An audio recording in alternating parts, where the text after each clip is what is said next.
All right. So today is Friday, March 3rd. Um, don't know how that happened. Uh, but we are here today to talk about planning for the month of March. So before I dive in, Oshi, is there anything we need to share? Or do you want me to get going? Hi, everyone. I don't have anything in particular to share, but I do want to encourage everyone, if you have questions, curiosities, if you would like to see something specifically, go ahead and ask us. We are here for it. We are ready for it. And you can go ahead and ask any of your questions in the chat. For organizational purposes, it is helpful if you are able to type question or like a letter Q at the beginning of your question. That way, whenever I'm going through the chat, I can identify what is a question that you're asking and what is just chat amongst yourselves. So other than that, I've got nothing else. Let's dive into it, Megan. Excellent. All right. So you're welcome to be off camera, be on camera. Either is welcome. I'm happy even just to see some lovely faces. Oh, hello, Dermot. Thank you for coming on. So for these monthly planning webinars, we do this at the first Friday of every month. And really it's meant to help you get settled in for planning and what's ahead. And I like to start with where are we in space and time, right? So we're in March. It is the last month of Q1, if you're following the traditional quarterly planning. And March is a funny one because often what happens is because it's that last month of the quarter, we start to hit up against what we call the red zone or the creative red zone. And so if you follow American football, and it's always funny, I always find it funny when I'm doing sports ball analogies, but since I don't follow sports, but I do understand the idea of the red zone, which is in American football, as you are getting closer and closer to the end zone and getting ready to score that final touchdown, you hit up against more resistance, right? So that might be a lot of head trash or a lot of imposter syndrome. All of a sudden you're at this, you're very close to hitting send on something and shipping something. And that can be really, intimidating. So you might hit up against some head trash there. You might also find yourself being distracted by bright, shiny objects, or what we call BSOs. So, you've been working on these projects for 2 months now, and all of a sudden you're like, I'm ready for something new. The novelty has worn off, and I'm starting to see all of these possibilities of all the things that I could and maybe I think I should do. So it's a nice moment now at the beginning of March to start thinking about where am I? Where am I in the projects that I've already started? And what do I want to accomplish at the end of this month? What do I want to accomplish at the end of this quarter? So really that's kind of the, excuse me, the idea I want us to go into today. So I'm going to cover off the app in particular. So if you're an app user, we'll go through how to go about entering projects for the month, how to go about thinking about the monthly planner. We'll be opening it up to any and all questions that you might have, whether it's about the monthly planner, about other features of the app, or whether it's just about, planning in general and how do you move your projects forward. But I wanted us to kind of first settle in and remember where we are right now, which is in March at that very last month of the quarter, and thinking about where we, what goals did we set for this quarter and what projects can help us move those forward. So one last kind of concept I'll share before diving in and sharing my screen is the 5 project rule. So many of you, I recognize your names, your faces. I know you're aware of this, but for anybody who is new or maybe watching this and not as familiar, the 5 project rule is no more than 5 active projects per time horizon. And there are 3 very important pieces of that rule. So the no more than 5 is an indicator that 5 is the upper limit. Doesn't mean you have to have 5 projects, just means that that is basically, if you have more than 5, you're likely going to struggle to push those forward because you'll be too distracted amongst too many things. So really keeping in mind, what are the 5? And we also think about life here as full life. So it's not 5 work projects, 5 personal projects. It is 5 across the span of your life, whether that is work, whether that is play, whether that is family, all of it matters. The second part of the 5 project rule is active projects. So meaning, and this is especially true at this time of year when we're starting to see those bright, shiny objects and thinking of all the other projects we might go after, is these might not be projects that we are ready to start yet, but they're taking up time, they're taking up energy, they're taking up our attention in our minds because we're thinking about them. So it's a nice idea, and we'll show you how to do this in the app.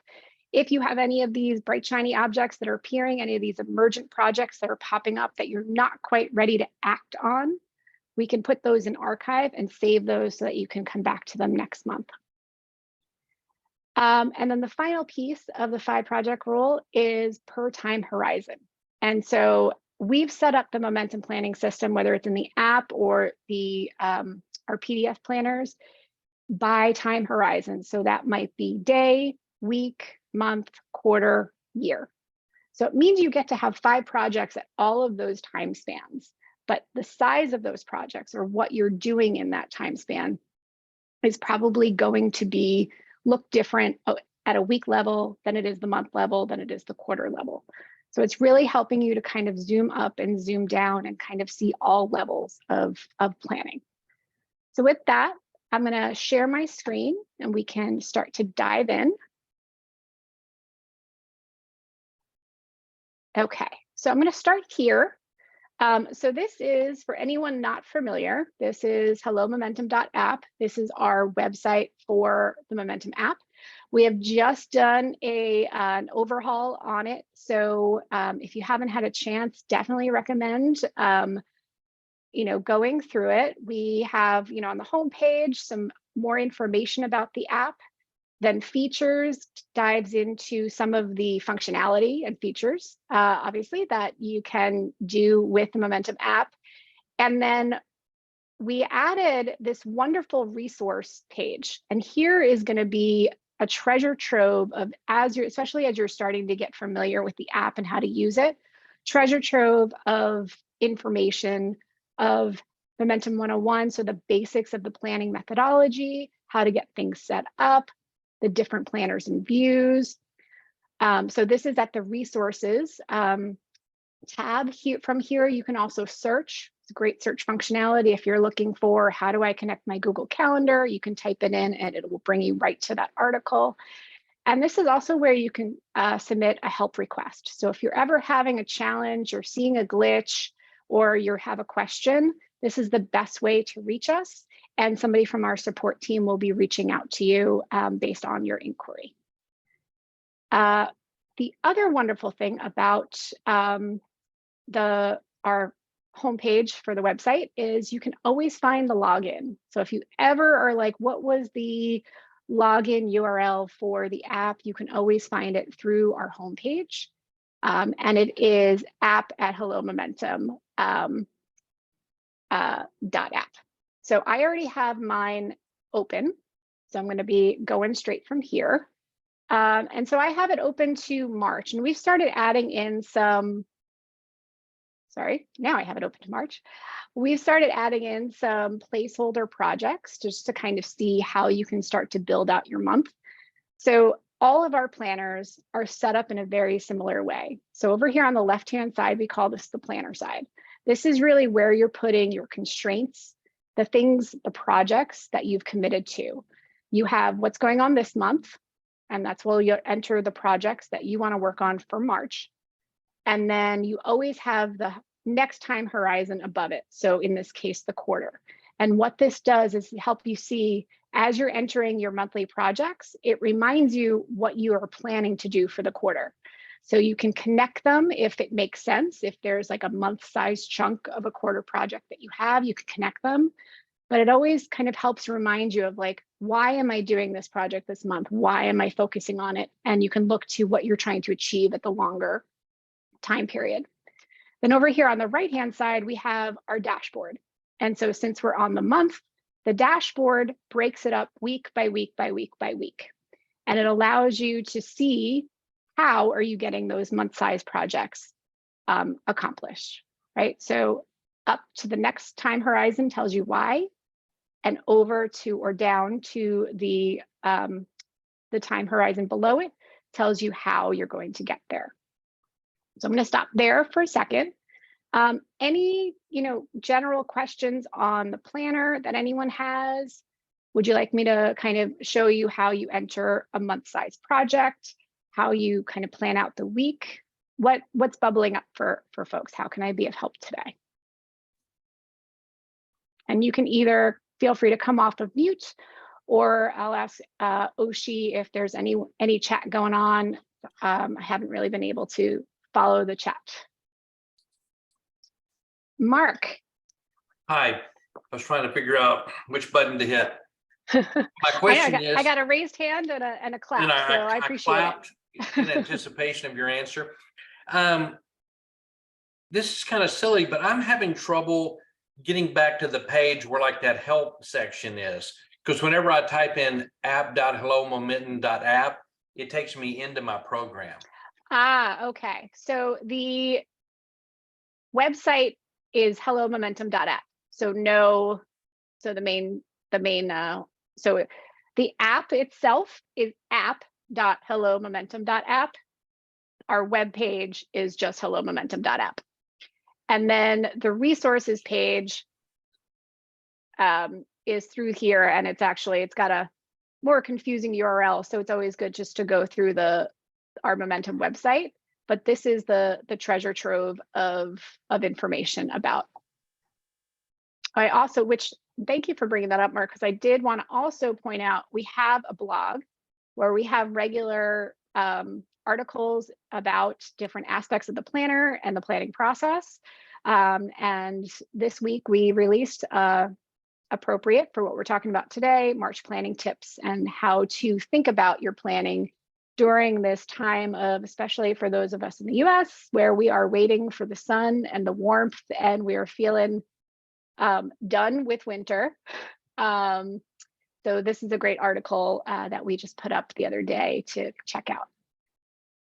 Perfect, thank you. You are welcome. Any other questions bubbling up for folks? Hope has a question, and Hope, you are welcome to bring yourself on with video and audio if that works for you. Hope is wanting to see how to enter the month's project as it's connected to the quarter and to the week. Awesome, great. So I would do that. So since we're in the month, let's add the month project. Hope, do you have a particular project you want, or do you want me to just kind of do a test project? What would be most helpful for you?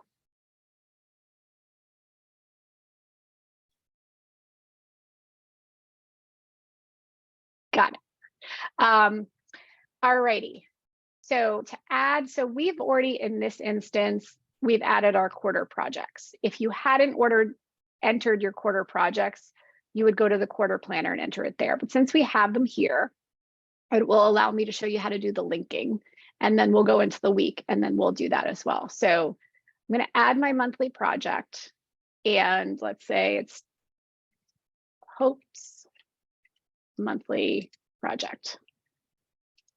Now I could look at the quarter, and if I click on here and I start typing, and since we have one, I'm just going to start typing. We have begin preparations for pre-launch. So Hope, you are now on our Team Habits pre-launch team. Welcome. And I hit save. You'll see here that Hope's monthly project, and then underneath that, it shows that it's around preparations for the pre-launch activities. So it's linked. Now, if we wanted to go to our weekly planner and add in a project for the week, let's say it's Hope's weekly project. And now we have Hope's monthly project is in our March projects list here. And so I can put that in, hit save. So now on our weekly, we have the weekly project linked to our monthly project. And then if we go into our month planner, we have our monthly project linked to this quarter size project, which is the begin preparations. Now, say you entered your weekly before you entered your monthly, and you wanted to go in and link something up that wasn't already linked. So let's go into one of these weekly projects. Actually, we have them all linked. So I'm going to do a test to link to month. Okay. So right now, let's say I don't have a monthly project to link that to. So I would go to the month, and now I'll add that monthly project.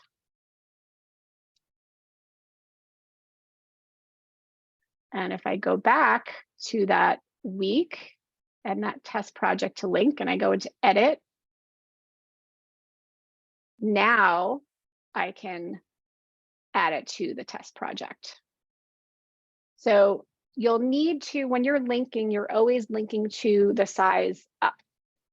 If you are starting at the weeks, like when you first start, you have to start somewhere, right? So you won't have the up or the lower projects. So you can always enter a project, and then once you fill out the planner for the different time horizons, you can go in and link in once that project is there using the edit function. So the 3 buttons, edit, and then you can edit any of the pieces that are in there. Hope, I know you're in a public setting, but does that answer your question?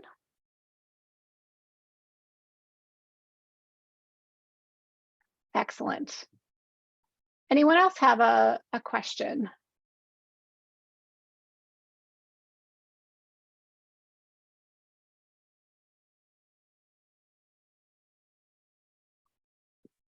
All righty. So let's talk about a few different sections while we're here. So right now we are in the week, and I know that because it says week of 227. And what happened when I added a few projects? A few things happened when I added those 2 test projects. I added Hope's monthly project, and I added test project. So 2 things happened here. One is my project number went to 7. So these numbers in the parentheses are meant to cue you in on how many projects you've committed yourself to, right? I've now listed 7. So remember the 5 project rule, you always want to keep it to no more than 5. So this can be an indicator for you that, like, I probably have too much on my plate this month. I'm going to have to probably adjust something. Maybe I want to shift something into next month. Maybe I want to put something in the archive because I'm not sure when I'm going to get to it. The other thing that happened is we got this button that says you have not yet confirmed your monthly projects. Anytime you add a project to the month, when you go into the week, it's going to ask you to confirm your monthly projects. All this is really a reminder to you to go, hey, we're in this week, the week of the 27th. And for March, we're trying to do all of these things. Is this reasonable? Are these the projects that I am planning to work on this week? Helps remind you again of that. When you go up, it helps you remind you as to why you're doing what you are at whatever time perspective that you're at.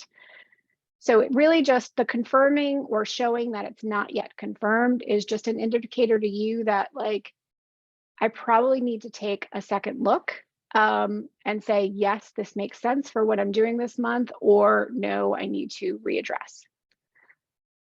And then once you hit confirm, it will now just say that your projects are confirmed. Again, it's a visual reminder to you that you have committed to this. So I talked about probably we would want to either defer something or maybe archive something. So let's talk about defer first.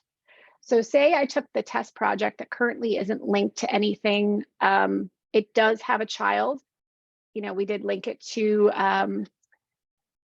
a test project to link. We did link it to that. So if I defer this, I go to the 3 buttons and I hit send to April, right? So we're on the March planner. So this is going to send to April. And then it's going to confirm that I want to do that. And it also shows me that I'm deferring not just this project, but I'm also deferring the week size project that I connected it to. So that way, when we go to April, so if we defer it,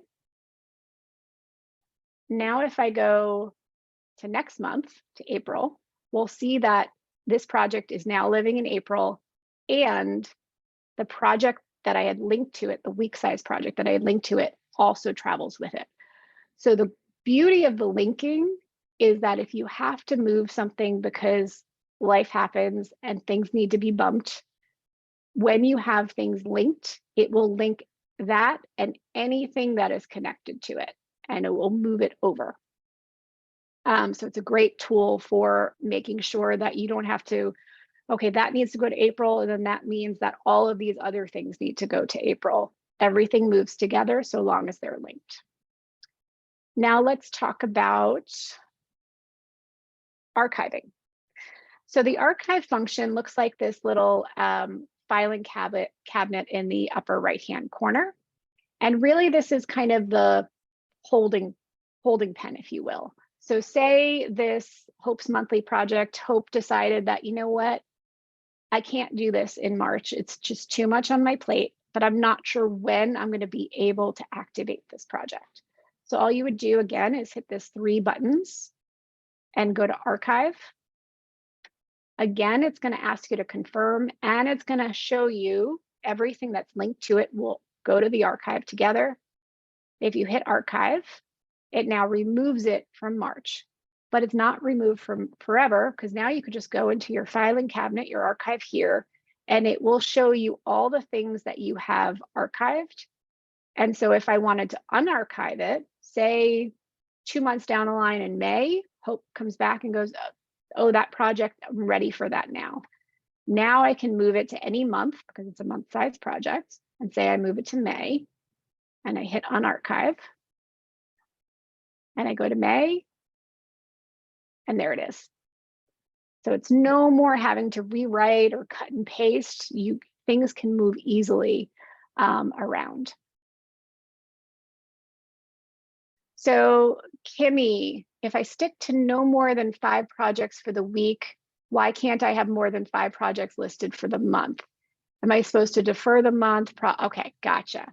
So let's talk about the difference between a month-sized project and a week-sized project. So I think, Kimmy, and feel free to come off mute if you want to, but I believe that what you're asking is that if I have 5 projects for the month, wouldn't I be able to have 20 weekly projects? Is that what you're trying to understand?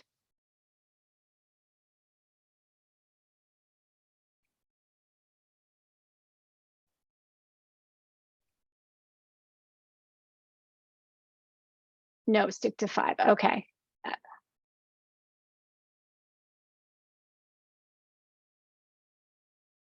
Okay. I'm just rereading your, so if I have more than 5 projects for no more than 5 projects for the week, why can't I have more than 5 projects listed for the month? Am I supposed to defer the month projects I don't get to touch for the week? Got it. So the week is a chunk of your month size project, right? So for instance, yes, you can add as many monthly projects as you want. We suggest the rule is 5, but Mark, you could do it. I don't know that you would get them necessarily done. But the week projects can be chunks, week-sized chunks of a month project. So we are, for those of us in the US, taxes are due next month. Always a fun monthly project in my world. For some people, it's a quarter-sized project, depending on how complex and what you need to do. For me, I usually do it over the course of a month. And so the verb for the month might be submit annual taxes, right? Or file my taxes. A week size project connected to that might be gather all of my 2022 financial information.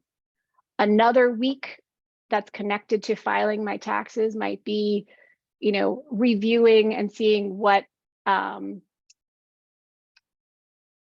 deductions and other things I can do. Another week might be actually entering it into the software and hitting send. So you have 1 month project, which is file taxes, that has multiple weeks, might be 4 weeks, might be 3 weeks, but it has multiple weeks within that month to do. Taxes always stays the same, right? It's a verb noun construct. The verb that's applied to the noun is going to change based off of the size of the project. So hopefully does that answer it, Kimmy, for you? Yes, if you finish, so Kimmy asked if you finish 1 or more of the 5 weekly, then I'm free to work on more projects. Absolutely. I think it's a matter of considering, sometimes it's finding what is a week size project, right? So there are tasks and blocks of time that we usually do throughout our days, right? So a task is usually 15 minutes, 30 minutes to do something. A block is 2 hours.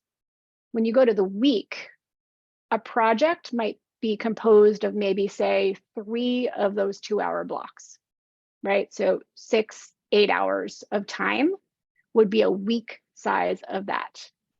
So if you're finding that you're finishing a lot of your weekly projects, you might want to also look to, am I putting like a block or a day size project and listing it as the project for the week? And looking at what is the week size chunk that I'm doing. But if you get through your projects and you want to add another one, that's absolutely fine. You also, rest and recovery is also wonderful. Recovery blocks are good to keep our batteries charged and restored.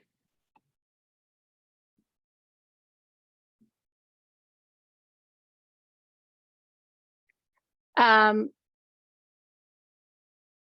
is that true? So Mark was wondering, it sounded like that you were limited to 5 projects by the software, and you shouldn't have been. So if you are, that would be a glitch, and we can submit a ticket for. Okay, you're not limited. Great. It sounds like you are following our 5 project rule, and for that, I applaud you. It's always good to be mindful of the constraints that we have. They can feel really limiting, but then once we become friends with the constraints of those 5 projects, it really actually helps us, because it really helps us to prioritize what are the things that are on our list. Mark, another question. Yes, my question was, one of my monthly projects is fun. And so I try and make sure that there's some things in there, like my wife and I go out on a date, or my son's birthday. My question is that on the month projects, if I have like 3 things that are going to be into that fun category, I put them under monthly projects, but I'm almost like creating the things I want to do under fun for the project. So and I don't want to like take the time to figure out which week I'm going to do everything and move it around. But if I don't know if I'm explaining it very well, but if I do it that way, then I wind up with more projects. Gotcha. I mean, but Yep. it's not really a project to say, like my wife and I went to a concert last night. Okay, so that's not really a project, but I'm thinking about it of, under the fun I want to do this quarter. So this month, what I want to do, and I list that and our son's birthday, and then I attach it to my quarterly project of fun. Then I have 6 projects. You see what I mean? I do. And Okay. first, I'm going to say I love that fun is a project. Like, can we all put fun in as a project? What I would like, what you might do is a few ways you could approach this, Mark. Okay. One, I love having a fun list, right? So that's just maybe you mark off blocks on your calendar each week for doing something fun. That Okay. could be the project, but you get to pick from the list. You don't have to fill in the exact event. You're just holding the time. Really, that's what all of this is doing, is like, what am I holding space for this week, this month?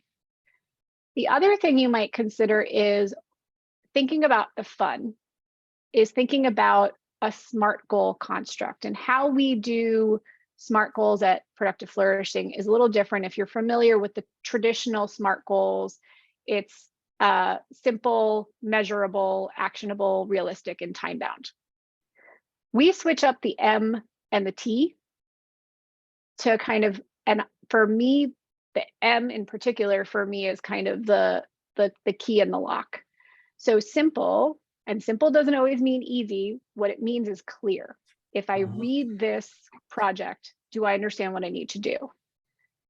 Meaningful. Why is this meaningful? So what is it behind the fun that you're doing, Mark? Why are you doing that fun? Actionable, have fun, could be, or if there's another action verb. Verbs are always your friend here. Always recommend starting a project with a verb. Realistic, right? Am I going to be able to do this thing? Do I have the time, energy, resources? Can I do it within the time, the month or the week, or whichever planner I'm putting it on? And then trackable, because if you remember, the traditional SMART goals is time bound. Trackable, you can track how much fun am I having versus how much time am I spending having fun. So when you're thinking about building out your monthly, think about just like, what are you trying to do with that fun time? Maybe it's connecting with family, because it sounds like a lot of the things that you referenced was more connecting. Maybe it's just enjoying the life that we have. And that is a, perfectly perfect project as well. And then maybe it's just a matter of holding fun blocks on your calendar, right? We talk about focus blocks, recovery blocks, social blocks.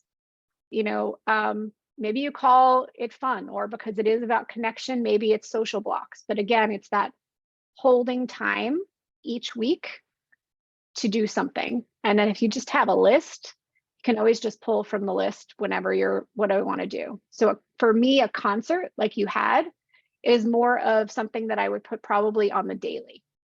That would be, the concert might have been your Thursday, March 2nd project, is have fun at the concert with my wife.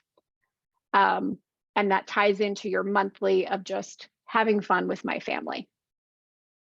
Does that help? Yeah, a little bit. It's just what I've been trying to do is, when I get down to the weekly, it starts to get a little bit small for me, since I'm planning my week, in Outlook. Mm-hmm. So the way I was doing it was, I was saying, okay, under this quarter, I've got my, I want to, have the family deal or the fun deal. And then I go into my month's projects and I say, okay, we want to say, go to the concert and take my son out to dinner for his birthday. And that way I could look at my basically quarterly planner and say, okay, this month I am going to do these things in that category, which is fine. It's just what happens is the projects seem to get a little bit longer, but I like it in a way, because then if I do the concert, I can check it off and keep it right there, as opposed to having, I'm not trying to block out Wednesday night for something. Yep. I'm literally saying, okay, I want to plan some special events for the month, because say March is going to be maybe more of a focus than another. So, okay, good.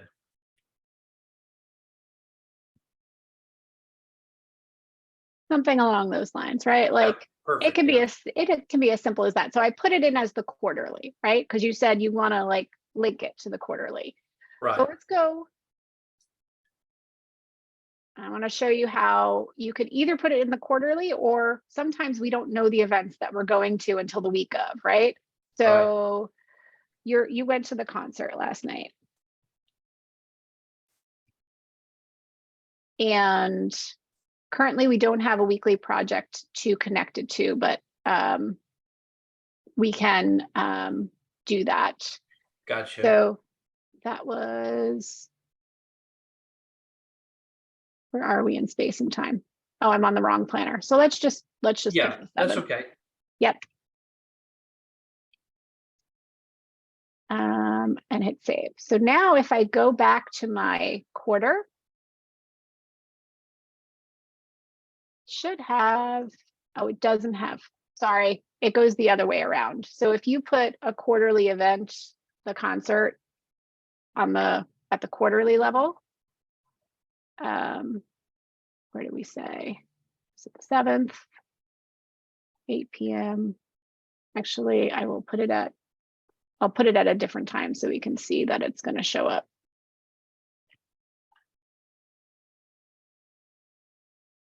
All right, now let's go back to March. And let's go to, so you see that when you add it at the quarterly level, it automatically went to your weekly planner on that date. And if you wanted to link it to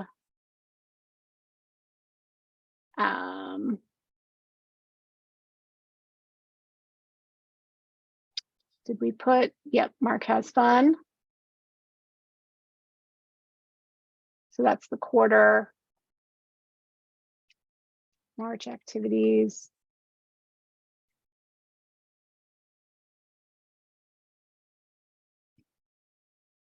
So maybe it's planning, right? Maybe the monthly is planning, fun activities to do. Then we go back to the week. And if we edit this, we can now add it to the plan March activities with my family. And so now it's linked to your event is linked to the higher order monthly project that you're trying to achieve.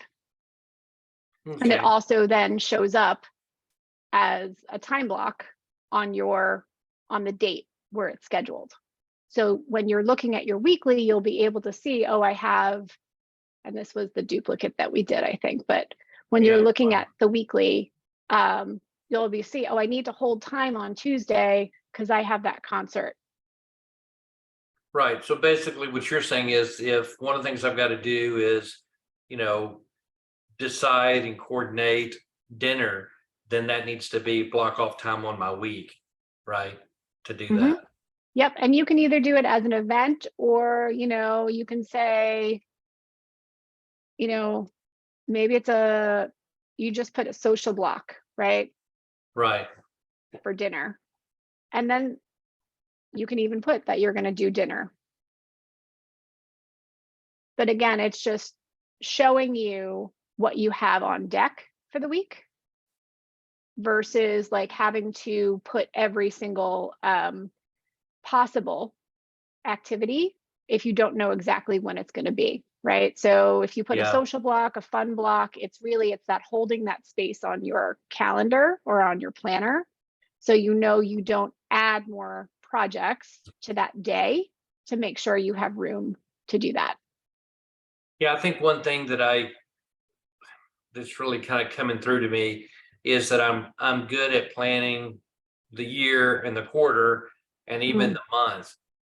But then my weeks just are like all over the place. And that's what this is really showing me, right? Because I'm just kind of looking at what I need to do this month and just kind of jumping around. And I think that's where I'm getting lost. Yeah, it sounds like you are. My email, so that's not a subject on this call. So, okay. Yeah, it sounds like you're a top-down planner. So you're able to see the bigger and how they break into smaller bits. Right. There's also the bottom up. So there are the opposite side of your situation is somebody who might be stuck in the, the daily tasks and never be able to ladder up to the higher order. So there's always going to be one planner, like one time horizon that's going to be prickly, right? It's going to feel uncomfortable. That's the one to focus on, because it's the one that it will stretch you. It seems like you've got the year, the quarter, the month. That doesn't fall into the fun category though, doing the prickly stuff. Okay, so there's another project, the prickly project. Okay, But I get it. remember, Thank you. remember, Mark, there's fun, there's future, and there's frogs. Frogs are those things that we need to get to, but we don't necessarily want to get to. So That's a frog for sure. Okay, all right, thank you. thank Oh, I you, do want to Mark. tell you one, I do have to tell you this one thing real quick. Yeah. There's a TV show, I think everybody probably has a horrible TV show they watch. Well, we're in Texas, so we've been watching this called Lone Star 911, and it's with Rob Lowe, and it is complete trash TV. So in the eating the frog deal, what happened was there was a localized hurricane in Austin, which there's no bodies of water really around Austin, that focused on Lake Travis and then rained frogs down. And one guy was going outside to call 911 and looked up, and a frog fell in his throat. So that's what I think about. They had to Heimlich the frog out. So that's tell you the quality TV. But anyway, that's what I'm thinking about is I probably need to make a frog project and get it done. But I couldn't resist to tell you how awesomely horrible that show is, but it's good trash. That is now a visual I will take with me whenever I think about frogs. And for Oshi wants to watch it everybody to be a immediately. little bit scarred with me on that. They did have a car wreck too where a baby landed in a tree, but that's a different story. So that is a different story. That's a whole other project. yeah, but it was in the car seat, so it was fine. Good. All right, thank you. Thanks, Mark. For anyone not familiar with frogs, it's from a Mark Twain quote, which is, if you're going to have to deal with a frog, best to like get it over with and eat it in the morning. So basically, frogs are those projects, tasks usually, that start to grow bigger and wartier and hairier the more we just let them sit and we don't get to them. They're the tasks that we just are avoiding for some reason. It might just be because it's the thing we just don't like doing, but we got to do, taxes. Or it's just the thing that we have blown up in our minds. And a lot of times what we find is usually like we've spent more time thinking about ways to not do that task than it would actually take to do the task. So one of the constructs that Mark has, we've talked about during our monthly momentum calls that Charlie and Angela host, which our next one is in a week and a half on March 13th. But we talked about there is a construct of having, if the 5 project rule is feeling overwhelming, or if you're just not feeling like you're gaining momentum, if you look at your week or your month or your day, whichever you're struggling with at the moment, think about 3 projects. What's one thing that I can do that is fun? What is one thing that I can do that builds my future, right? Like what's going to get me forward? And then what's one thing that's a frog? What's the thing that I'm avoiding that if I get it off my plate, it will feel so good? Me not having to look at my taxes anymore is going to feel really good when I finally hit send. So that's another construct if it's helpful when we're planning to kind of think about that. And I love that it introduces the idea of fun. And I love that you are adding that to your calendar, Mark. Bravo. Any other questions popping up? I'm not seeing anything in chat. Anyone have questions on how to move things around in the app, planning in general? We've got about 15 minutes left, or we can, end early today if needed. I'm going to grab something. So a lot of what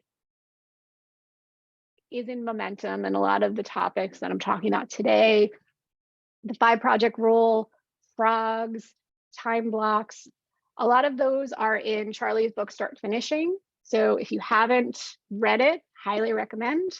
And we have, a lot of people don't know this, but we have a workbook called the Start Finishing Field Guide that basically takes all of the wonderful concepts that Charlie shared in Start Finishing and puts it into workbook form. We have it as a physical workbook. We also have it as a PDF on our site. This is the workbook is a great way to start to get to understand the concepts behind planning and how to move your projects from an idea to done. So just the frog conversation had me thinking about it because we actually have an illustration in the field guide that is all about frogs. Oh, thank you. Thank you. Now we will all have the visual in our head, Mark, of the raining frogs. Well, and it can feel like my week sometimes are raining frogs. So that's why it stuck with me. I hear you on that. I hear you on that. All right, we got about 10 or so minutes. Any other questions I can help folks with? Anything at all?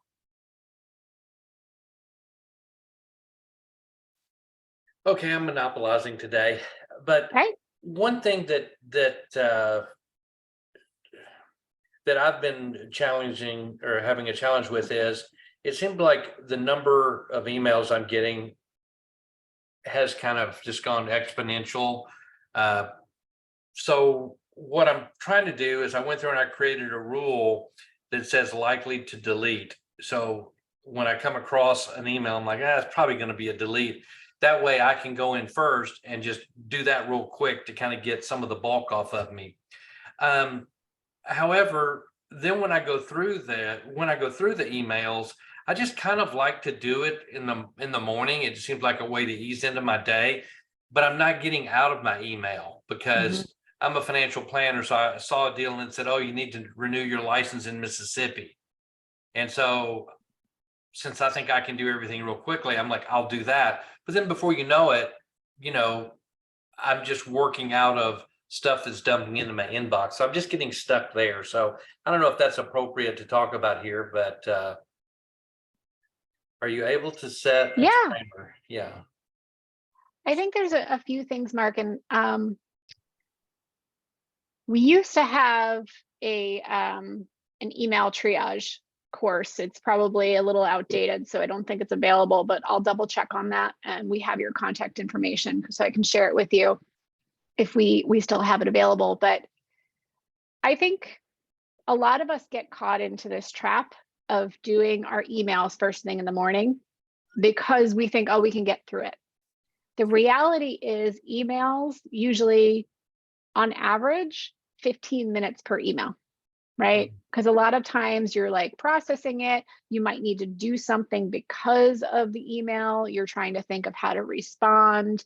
So it seems crazy to think of every email as a 15-minute increment, but it can also, if you think about it that way, it might help you in terms of, oh, I can just get one more, and then hours have gone by.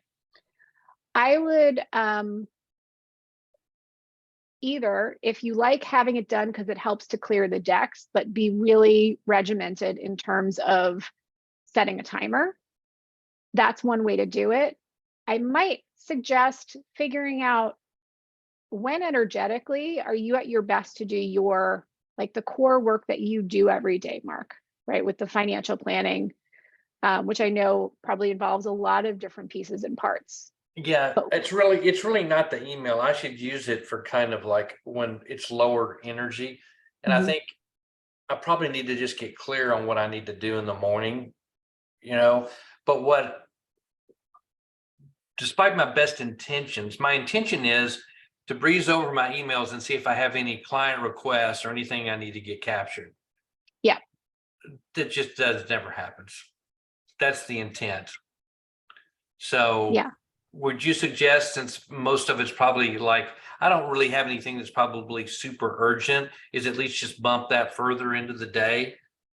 Yeah, what you might do is, and Oshi, you might already kind of have this in your mind.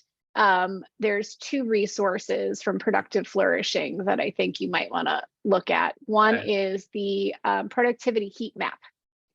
And so that is a daily tracker, and it's a big circle. And it basically just has you think about throughout your day, how much was your energy? Were you at a 5, like full energy, full flow? Or were you at like a 1 and, zeros are sleeping, but Right. or you were at a 1 and you were just dragging? And if you do that over the course of a few days, maybe over the course of the week, you might start to see some patterns of times of day where you have the most energy. And then you get to go, is this really where I want to dedicate my time to email? Or do I want to hold that for, something that really needs my focus? The Yeah. other asset, and thank you, Oshi, for dropping that, that is a downloadable, it'll auto download to your computer, the worksheet. The other one is the weekly block blueprint.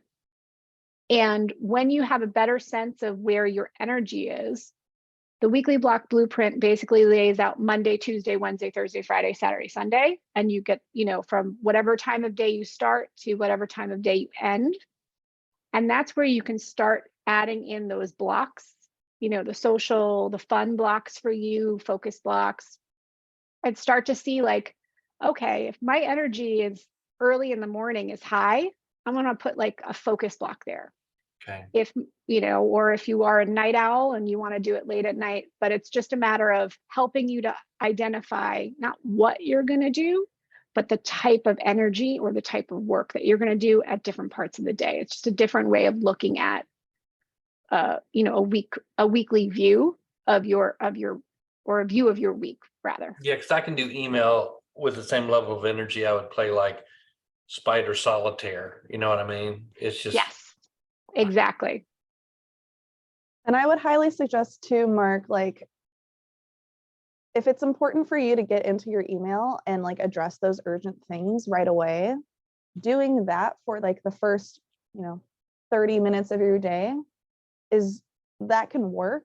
And I'm someone who like very frequently will go through, pull out the urgent stuff, and then whenever I'm like, oh, well, a lot of these responses are going to be generic, or, all I need to do is read these emails. right.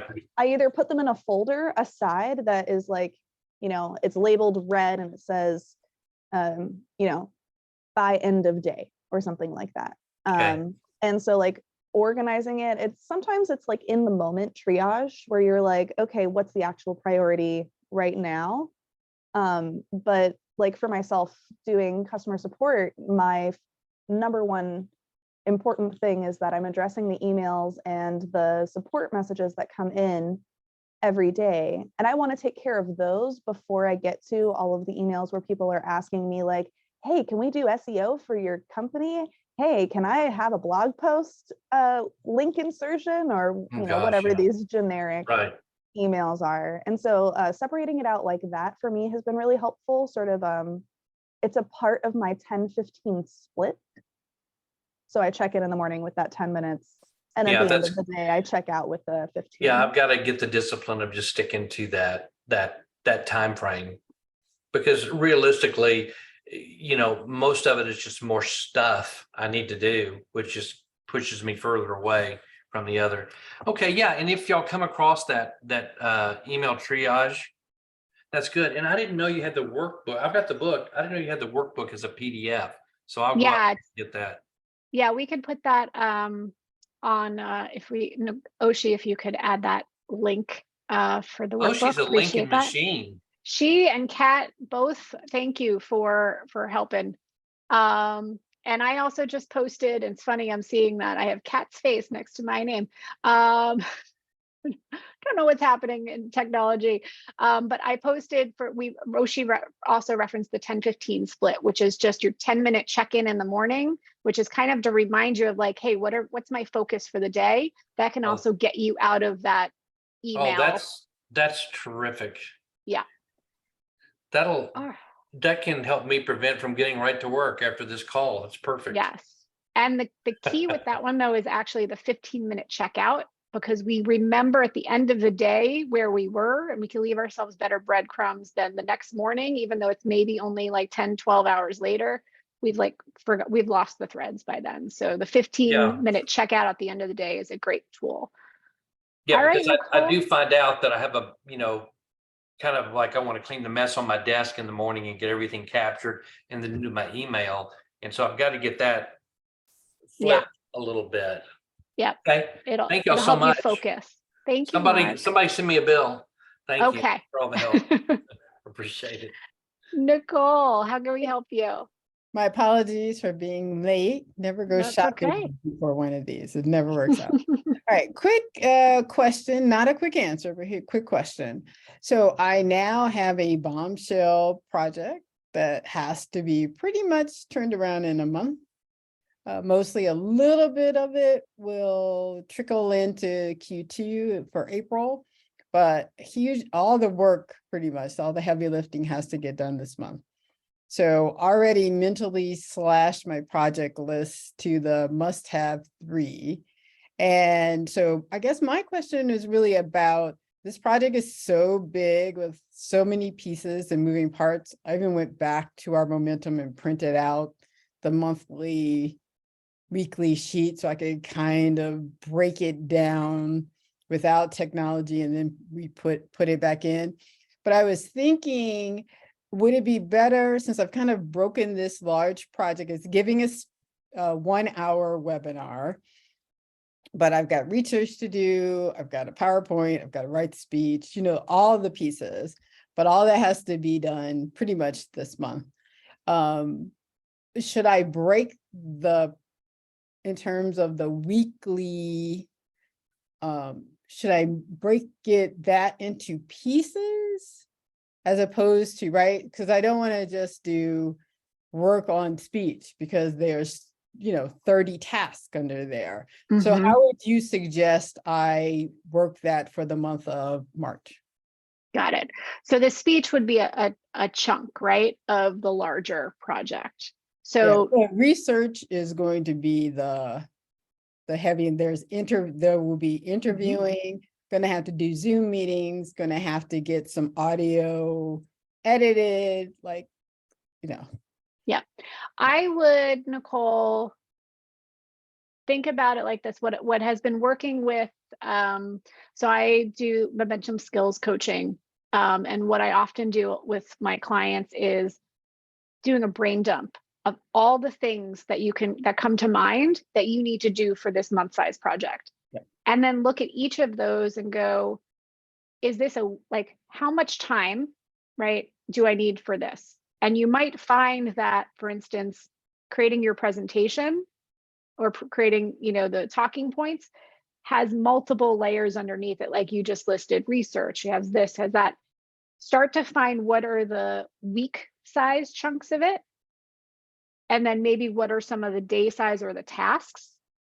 And then it's the sequencing of, obviously you need to do research first before you can start drafting and then kind of finalizing and, maybe practicing. So kind of think about, if it's a month, what are like the 4 core pillars of the week that you would sequence? And then what are those tasks that fall under that? Does that help? Yeah, that's great. Yeah. Thank you. And if you are a spreadsheet, if you're okay with spreadsheets, what I found, especially in the Google Slides, allows you to kind of move things around to sequence. So if you put it in, then you go, oh, that needs to go before that, and then kind of move things around. And then once you figured out what's week, what's day, what's task, that's when you can go and add those in as projects to your planner. Okay. All right. Thank you. You're welcome. All right, everyone. It is just at the top of the hour. I see Oshi has added two wonderful resources for anybody else that maybe is going through the email challenges that Mark brought up. There's a post using batch actions to get through your email faster, which is a great resource. We also, Oshi was wonderful. Oshi found the link to our email triage course, I will note that that is probably 6-7 years old at this point. So if you go through it, just take that with a grain of salt, that things have changed over the course of the, the last 6-7 years. So it might have some outdated references, but the process is still valid and the same. All right, everyone. Well, thank you all for coming. It has been a pleasure as always, and I appreciate all the questions. Hopefully you got a lot out of this. We'll be sharing the recording in probably by Monday. You'll get the recording. We'll also have on our website in the resources tab that I showed you guys earlier, we have an entire grouping of all the webinars. So if you want to go back to past ones and see anything that you might have missed, you're absolutely welcome to do that. We have not yet set the next date for our next webinar, but we will be sharing that out once we have that settled. So with that, I think, said, what did I will miss? Also plug one other thing, and that is that we do have a monthly momentum call coming up on the 13th. So not this coming Monday, but the next Monday. And that is sort of the space where this was more focused on like momentum and planning structures. The monthly momentum call is definitely a place where you can ask questions about your business and your personal space and get some actionable help, things like that from our lovely team, whether that's Charlie and Angela or Megan or Steve or myself. We'll all be there to support that. And Kat dropped the webinar's link. I'll go ahead and drop the link to register for our monthly momentum call. And that's all I've got. Yes. Well, thank you guys. That was a fast hour, very enjoyable. And I hope you guys all have a wonderful weekend. Bye, everyone.